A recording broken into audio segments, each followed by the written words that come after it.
Hi, and welcome to another exciting episode of the Andre the Beast Creighton Show. Today is going to be a great show, and I'm going to tell you the reason why. It's not all the time that we have to take a big responsibility into our hands, and nothing is more bigger than having to take the responsibility of somebody being diagnosed with cancer, pretty much not given a chance because the cancer becomes so severe that you take matters into your own hands because you believe so cold-heartedly that this person can beat it. Today on the show, we have a young lady that actually went through this type of journey, and I'm grateful that she is coming on to share that story and that journey that she took with someone in her life. Without further ado, I'd like to welcome all the way from Canada. Yeah, it's cold, Canada.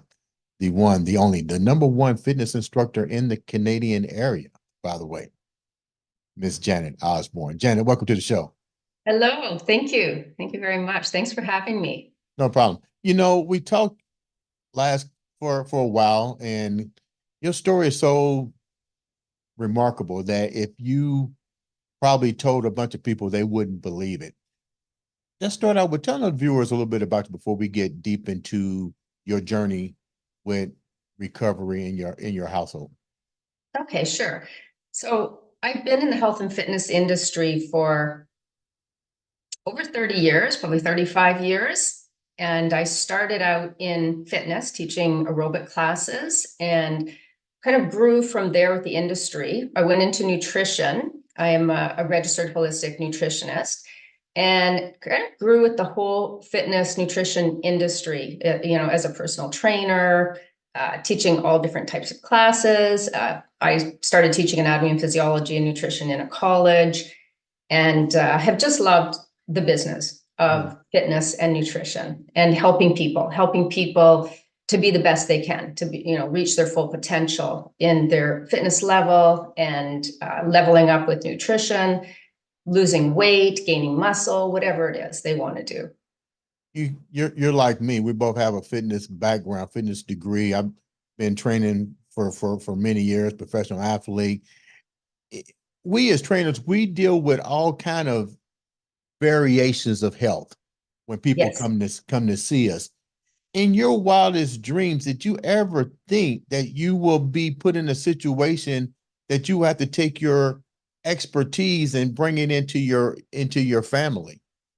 Honestly, I thought I was doing that all the way along. Because I have my whole family exercising, everybody eating healthy. Mhm. And, we were juicing, eating organic, lots of vegetables, lean protein. So, yeah, I thought we were doing all that to prevent Mhm. ever being in the situation. So it was shocking for me to end up in that situation with my So, husband. And so I think I didn't mention to you earlier, but it was his second cancer diagnosed. really, Like, yeah, he had had a cancer 10 years prior. And, when he was diagnosed, and of course, I have a lot of friends in the industry. It's like, that's my circle. I'm sure it's yours too. mhm, And friends would say, oh, that's nothing that a good juice fast couldn't, take care of. And I just thought, well, we've been doing that, and he still right. got the cancer. So that's not going to be the solution. But he had a throat cancer, went through radiation, chemotherapy, and he got through that. And I really didn't doubt that he wouldn't get through that. But 10 years later, this new diagnosis was the real shocker. So let's go back a minute, Janet. You mentioned that your husband unfortunately had two bouts with cancer.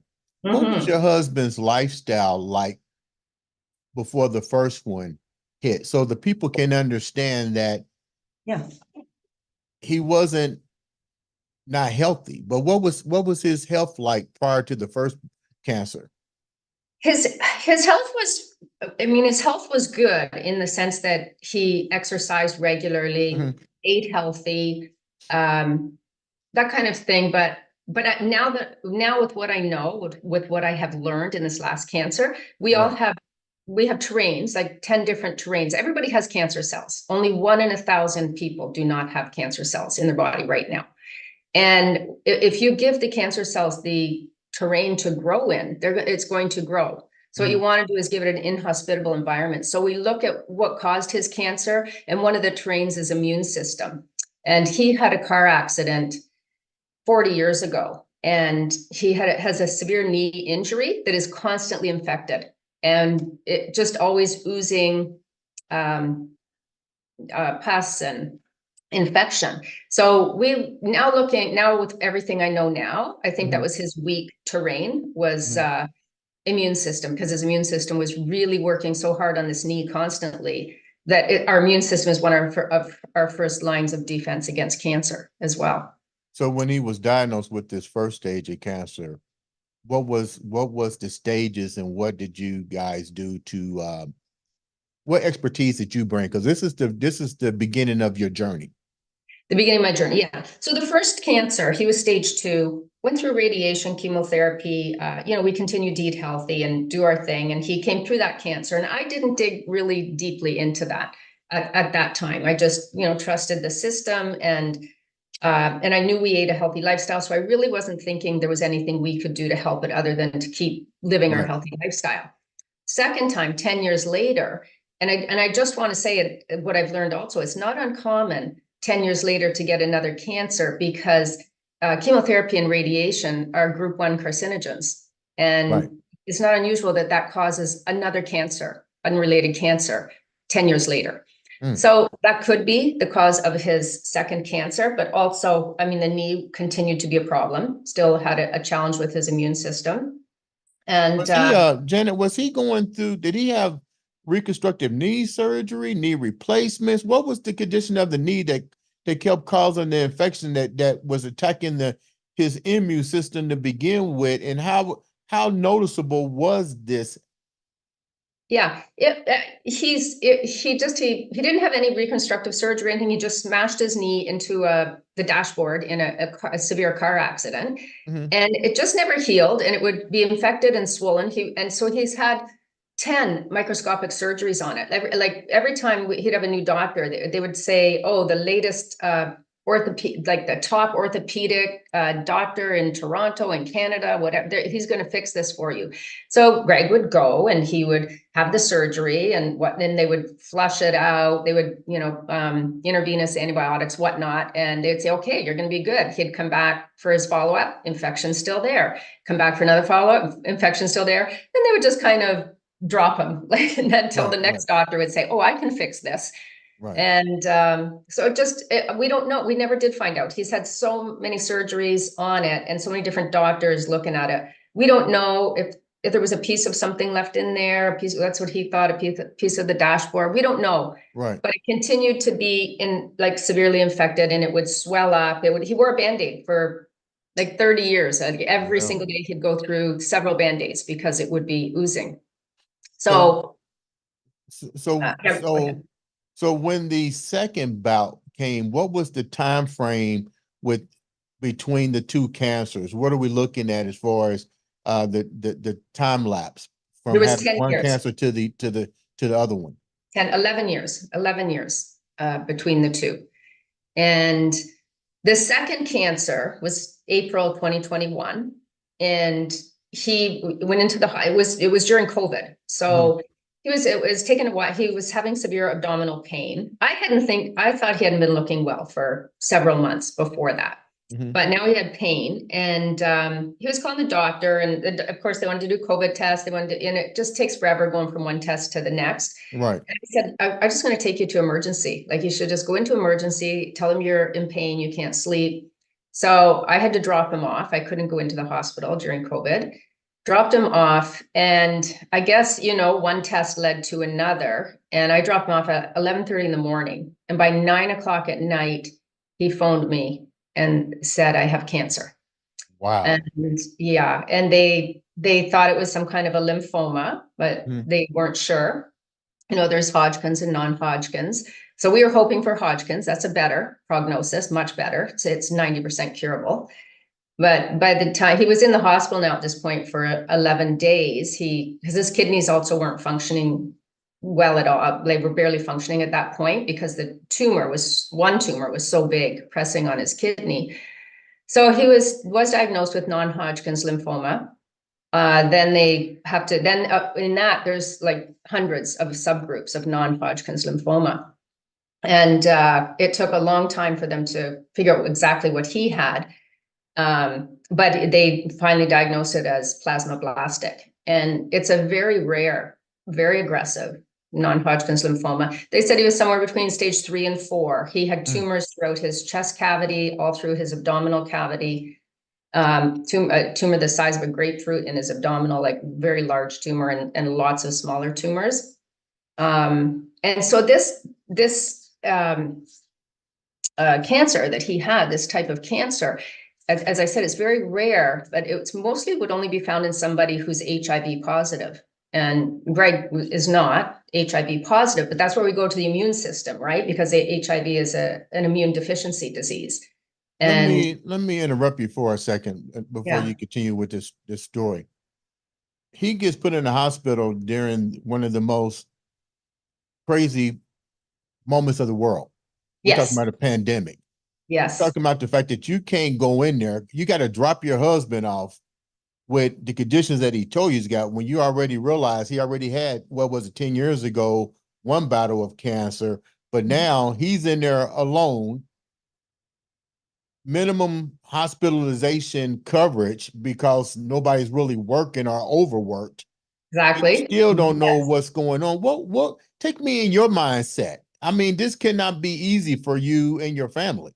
No, it was, and our children are adults, and they weren't living with us, but, and yeah, I'm home alone. It's lockdown, so you don't even have your friends, you don't have anybody around. And he felt terrible having to tell me this news over the phone. I Right. felt terrible that I wasn't there with him Mhm. receiving this news. And I just knew it was bad. And of course, we called the children right away, and one was living in the US, but and two, my son and daughter were actually roommates living together. So one of them came home and stayed with me, and then the other one came home on the weekends. And we were going to the hospital. We were one of those people you saw in the news with the signs saying, "Hello, we love you, Daddy," you know? Really? Yeah, found out which. Were you ever, and I know the answer is yes. What if, I know the thought of COVID had to enter you guys' mind on top of that. I mean, it couldn't make matters, you know. What did the doctor share with you during this thing? Because now you're sitting there waiting on some type of diagnosis. What were they telling you until they figured out what it actually was? They really weren't saying anything other than, non-Hodgkin's. They needed to wait, but they were also treating his kidney at that time. So that's why they were keeping him in the hospital until his kidneys were functioning. Mm-hmm. And no, they really weren't at that time saying much, other than it was an advanced stage. And because they don't really assign you an oncologist or anything until they have diagnosed you. And so yeah, they really weren't telling us much. But I just knew this was serious. Like in the first cancer is always serious, but I Yeah. didn't feel that in my gut the first time. This time, I just knew this is different. This is bad. He was home by the time they did die. Then by the time he left, they still couldn't diagnose it. They were really having problems diagnosing it. And they ended up just putting him on a broad spectrum, a general chemotherapy and oral chemotherapy, just to give him something to get Mm. something started until they could diagnose what it was. And So because it he was this. was at, so they let him come home during the pre-COVID, I take it, and then you had to basically become the nurse. Yes, yes. And it was really scary because, it was really during that time that there was so much fear around COVID. And because he Right, had cancer, they would, you were thinking, oh my gosh, if he gets COVID, he's just going to die, right, he's right, not going to be right, able to fight it. right. So then we were keeping the children away. So they were there with me, and then we weren't letting them come. Because we didn't want to expose him to anybody. And so, I mean, that was an added fear on top of it all. Um, I had in the meantime already, while he was in the hospital, because I knew this is different, this is aggressive, this is going to be bad. I knew because I already knew it was non-Hodgkin's lymphoma. So it's a more difficult cancer to get rid of, no matter what type it is. Mhm. Um, and so I already started to study and, read, because as a holistic nutritionist, everybody, I think most people know that cancer feeds off sugar. Right. So I said, okay, I'm going to just dive into my books and look into the ketogenic diet and, how, because I think we are going to have to help this along. As I told you the first time, I thought, well, we already eat a healthy diet. We can't do anything. This Right. time I knew we got to do something I because, was getting ready to ask what changed from the first cancer, because you was already eating and doing things correctly. How much more intense did you have to go into with well, this this next time, stage? yeah, this time, and it's exactly what I said to him on the phone is this is your second time getting cancer. Obviously, you're susceptible. You're going to have to go on a ketogenic diet. So, and we weren't keto, but I thought, okay, we're pulling the plug on the glucose, on the sugar, on the carbs completely. We're not going to feed the cancer. You're very susceptible. So we're changing from just being healthy eaters. Now we're going to be on a metabolic diet. Like that. That's a Janet, explain scientific. to the viewers, I didn't mean to cut you off, but this show's about educating as well. And I don't want to educate on the keto's diet because this is your segment. So educate the viewers a little bit of what the keto's diet is and why you Okay. implemented this in your regimen with your husband in his cancer survival. Sure. Yeah. So first thing I did was take out my books reading the ketogenic diet, but then I thought, okay, I need to get right into the science here. And this is what I didn't know at the time and discovered very shortly when I started researching is Otto Warburg won the Nobel Prize in 1931 for discovering the respiration of a cancer cell, that cancer cells ferment glucose. That's how they survive. And they do that anaerobically without oxygen. And shortly after, there was a lot of research coming out on that. It was very exciting.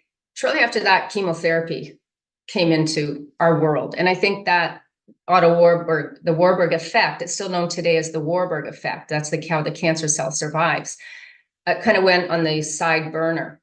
And then Thomas Seyfried, he's a professor at the Boston University. He's taken over that research. And so it's taken off and is getting a lot of credibility again. A lot of scientists, there's a lot of published now articles on ketogenic diet. Ketogenic diet is a therapeutic diet, medical diet developed for epilepsy, for seizures, right? And now people have gone on to study it for cancer. And it started because of the seizure, because it worked on epilepsy. It started with glioblastomas, like a brain cancer, the most severe aggressive cancer. And that's what the ketogenic diet was originally studied for. And now for all cancers. So Warburg discovered that cancer cells ferment glucose and replicate very quickly. So they reprogram our metabolism. Cancer reprograms our metabolism. And that's why one of the first signs you see in people with cancer is they lose weight, because the cancer cells are eating so quickly all of the glucose and fermenting. So you will lose weight initially. That actually happened to my best friend that had stage 4 brain cancer, bodybuilder, and I think within a couple of days after he was diagnosed, his weight just tremendously Plummeted. dropped. Yeah, it was unbelievable. But Yes. with that said, and you started to implement this regimen into Yeah. your husband's cure package, what did you see happen with him? Well, first of all, as soon as because in the meantime, in the middle of my studying, they finally come up with the diagnosis of plasmablastic. And so of course I Googled that. That's what people do, right? And they tell you not to, but I did. And it said that a person will usually live from 3 to 5 months from diagnosis with plasmablastic non-Hodgkin's lymphoma. And so that was very scary, but I really actually had so much faith, and what I read made so much sense to me, because if the cancer cells need glucose to survive, if you pull the plug on the food, you're really weakening the cells, right? Yeah. Our cells Cut off the blood supply, basically. Exactly. Oh, it's literally. And our healthy cells can survive on fat and ketones. So when you are in ketosis, you become a fat burner, not a sugar burner, not a glucose burner. And our healthy cells will survive on ketones and fat. cancer cells are not metabolically flexible, so they cannot survive on fat or on ketones. In fact, ketones are toxic Mm. to cancer cells.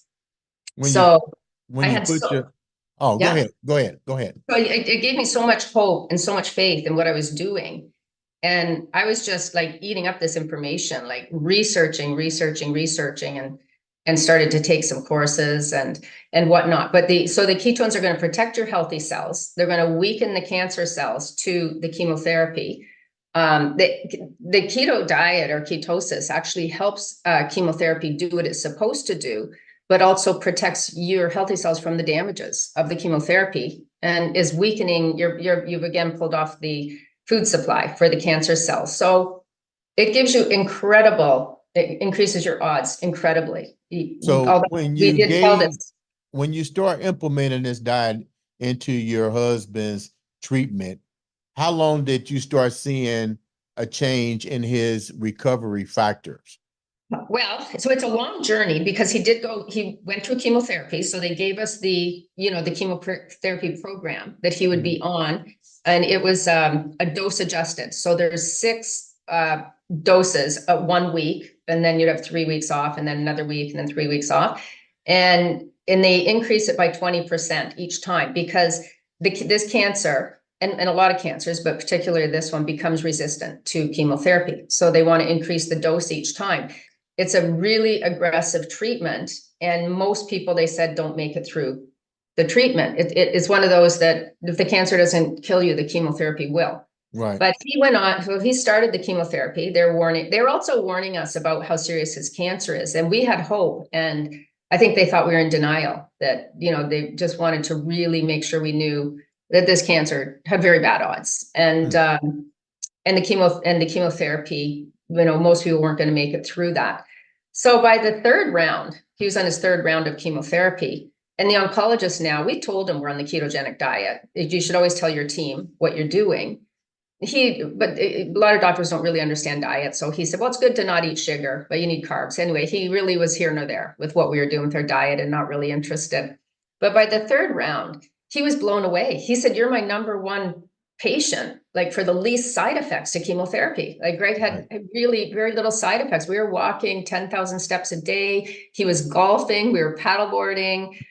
He actually started to feel better than he had been feeling when he had the cancer before diagnosis. What were some of the foods that you was introducing into his diet, and which carbs were you taking out? Because I agree with you with the doctors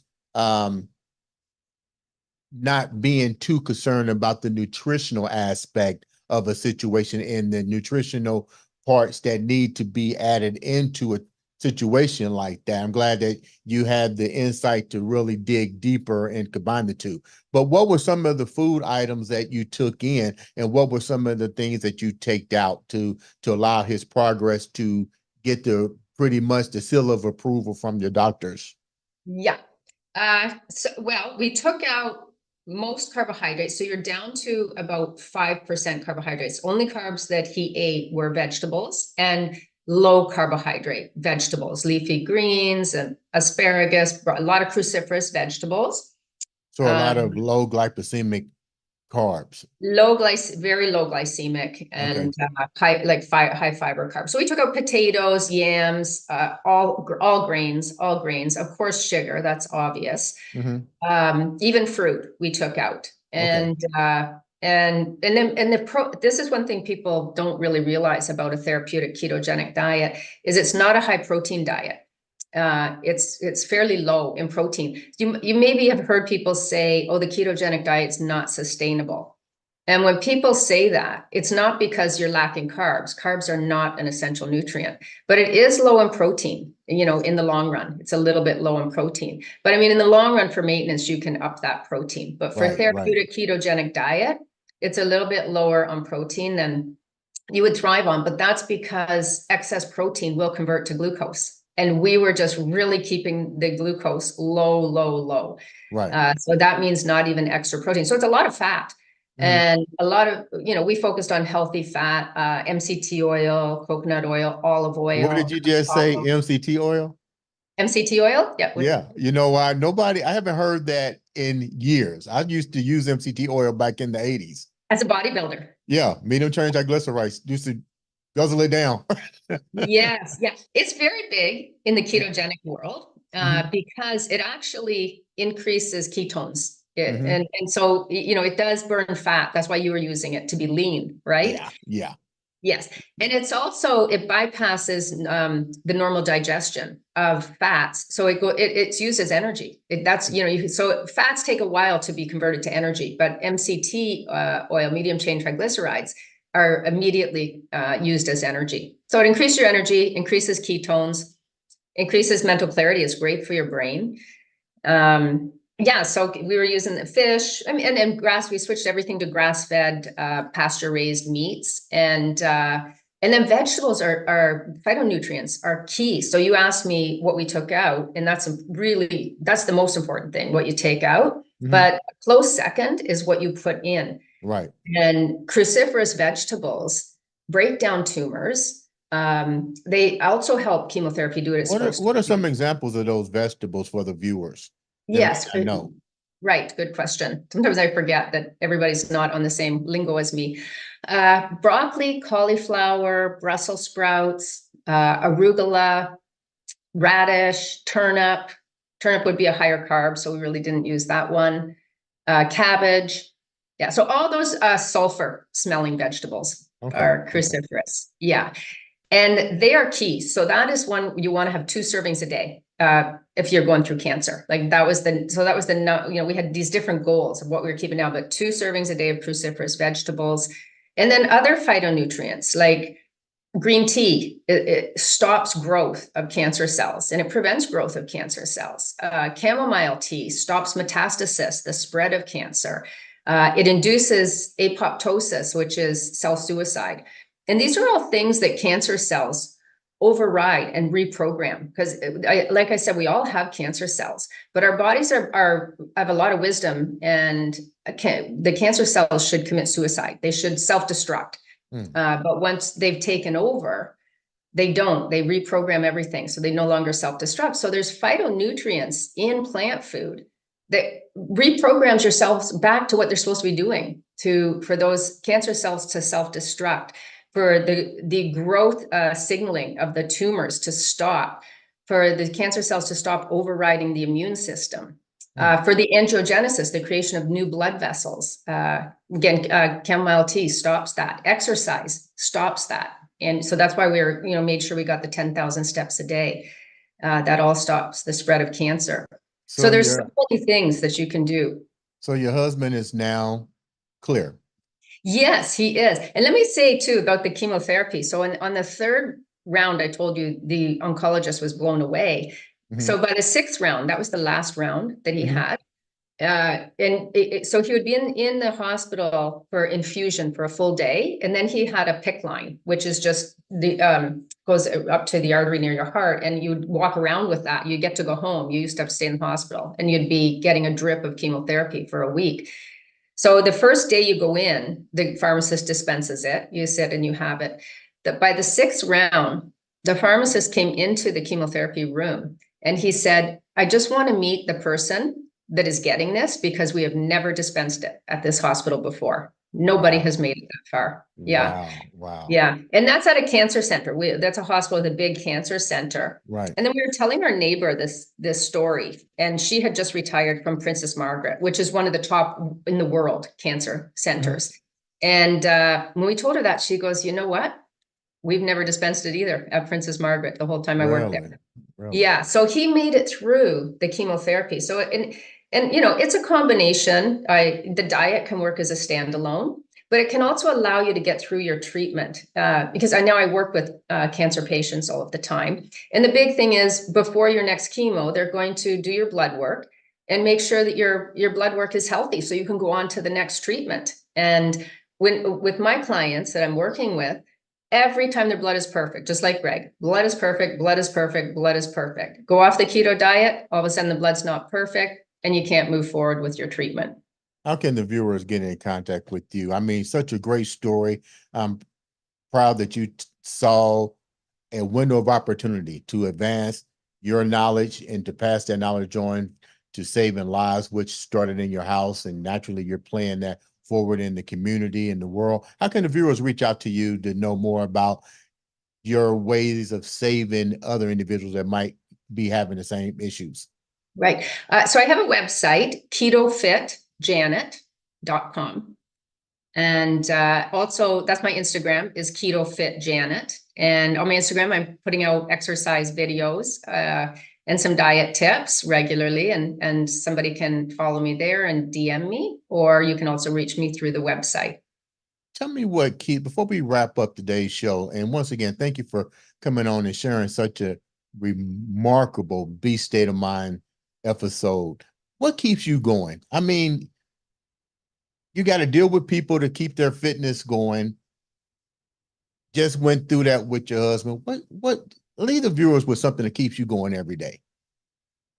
For me, it's just passion to have a reason to wake up, have a reason to continue to grow and level up. I mean, if you don't have goals in life, that's when you get depressed. That's when you don't even want to get out of bed. So no matter how old you are, how young you are, how old you are, where you are in life, it's so important to have goals and to just be striving for something. So once I finished, help saving my husband, I Yeah. didn't want to stop. And I'm now doing a master's level course to be a certified oncology nutritionist in metabolic therapy.